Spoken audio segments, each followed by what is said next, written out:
Welcome to Bigg Boss review. Thursday episode అయిపోయింది. నేను మీ నాగరాజ. ఇక్కడ Nikhil clan chief and Seetha Kantara clan chief, ఈయన శక్తి క్లాన్ చీఫ్. వీళ్ళు గేమ్స్ బిగ్ బాస్ ఏం చెప్పారంటే ఎస్టర్డే ఆల్రెడీ కంటిన్యూ అవుతుంది. 12 కంటెస్టెంట్స్ వైల్డ్ కార్డ్ వస్తున్నాయి.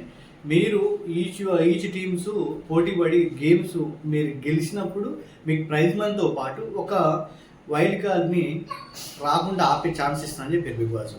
అయితే వీళ్ళు ఏం చేశారంటే ఒక 3 గేమ్స్ ఆడితే అందులో ఒక 3 గేమ్సే గెలవటం జరిగింది, ఒక 2 గేమ్స్ వాళ్ళు ఓడిపోవడం అయిపోయింది. కాబట్టి కంటెస్టెంట్స్ మొత్తంగా 12 మందిలో కేవలం 3 మాత్రమే 2 శక్తి టీం గెలిచి 1 కాంతార టీం గెలిచి ఆపగలిగారు. మిగిలిన 9 మాత్రం compulsory contestants 5th week wild card entry దాకా రావడం జరుగుతుంది. ఇది బిగ్ బాస్లోనే హైయెస్ట్ వైల్డ్ కార్డ్ ఎంట్రీస్ ఇంతమంది రావడం. మోస్ట్లీ 4-5 మెంబర్స్ కంటే ఆల్మోస్ట్ 6 మెంబర్స్ కంటే ఎక్కువ రాలేదు. ఈసారి ఎక్కువ మంది తీసుకొస్తారు. హౌస్లో ఇంకా మజా కావాలని చూస్తున్నారు. అయితే ఈ గేమ్స్ ఆడేటప్పుడు బిగ్ బాస్ ఎవరైతే గేమ్ గెలుస్తారో 1 lakh మన ప్రైజ్ మనీకి యాడ్తో పాటు వాళ్ళు టీంల నుంచి ఒకరిని తీసేయాలంటే వీళ్ళు ఫస్ట్ శక్తి టీం వాళ్ళు మన మణికంఠని తీసేశారు.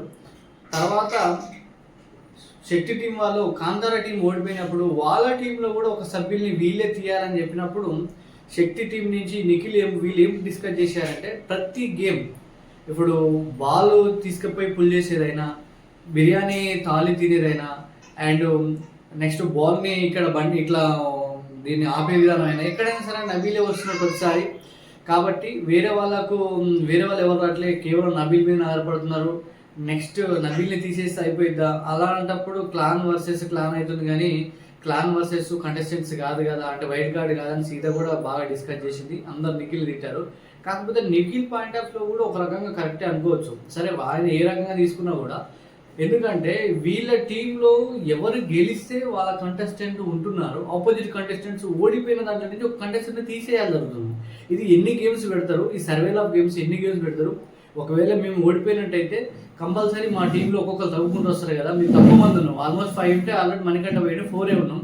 ఇంకా మేము ఓడిపోతే సీత క్లాన్ కంప్లీట్గా ఎప్పుడైతే శక్తి టీం వాళ్ళు నబీల్ని పక్క పెట్టాలని చెప్పిరో కంప్లీట్గా టీం మొత్తం చెప్పి నిఖిల్ని నువ్వు 2 షేడ్స్ ఉన్నాయి, నువ్వు 100% రాంగ్ మాట్లాడుతున్నావు, నీ డిసిషన్ కరెక్ట్ కాదని చెప్పేసి మణికంఠ ఏం చేస్తామంటే మణికంఠ సాక్రిఫైస్ చేసుకున్నాడు. ఓన్కంటే మణికంఠతో వాళ్ళకు ఒక హీట్ ఆర్గ్యుమెంట్ అయింది. ఇక్కడ విష్ణుప్రియ కావచ్చు, సీత కావచ్చు, ఇన్ కేస్ నబీల్ కావచ్చు, అయితే ప్రతి ఒక్కరిని నిఖిల్ని విలోకం చేసి విపరీతంగా టార్చర్ చేసి మాట్లాడారు. అవును, వాళ్ళ స్టేట్ అది. మీరు ఎంత ఫీల్ అవుతున్నారు? ఎందుకంటే నిఖిల్ టీం నుంచి మణికంఠ వాళ్ళు తీసేస్తే మీరు ఎందుకు ఫీల్ అవుతున్నారు? ఒక్క నబీల్ లేకపోతే మీరు గేమ్ ఆడలేరా? సీత క్లాన్ కంప్లీట్గా నిఖిల్ ఫైర్ అయ్యారు. రేపు నామినేషన్స్ కూడా అంతా నిఖిల్కి వేస్తారు, నబీల్ పక్క పెట్టండి. కానీ ఒక నబీల్ లేకపోతే మీరు ఆడలేరా? సరే, ఆయన స్ట్రాటజీ కావచ్చు, కంటెస్టెంట్స్ వైల్డ్ కార్డ్ రాకుండా ఆపడం కంటే కూడా ఆయన క్లాన్ కాపాడుకుంటూ ఆయన ఇంట్రెస్ట్ ఉండొచ్చు. మనం దానికి తప్పు చేయలేం కదా. మీరు ప్రతి ఒక్క టీం మెంబరు నబీల్ లేకపోతే వేస్ట్, ఆయన ఒక్కడుంటేనే ఆడతాడని మళ్ళీ ప్రూవ్ చేసుకున్నట్టు అవుతుంది. అది రాంగ్ డిసిషన్.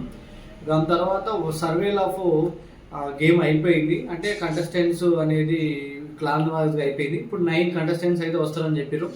ఇంతటితో నిన్న అంతవరకు ఎపిసోడ్ అయిపోయింది. ఈరోజు ప్రోమోలో ఏం చేసినాం అంటే మళ్ళీ వీళ్ళ ఫుడ్ అయితే రేషన్ అయిందో అది కాపాడుకోవడానికి మళ్ళీ టెస్టులు పెట్టడం స్టార్ట్ అవుతుంది.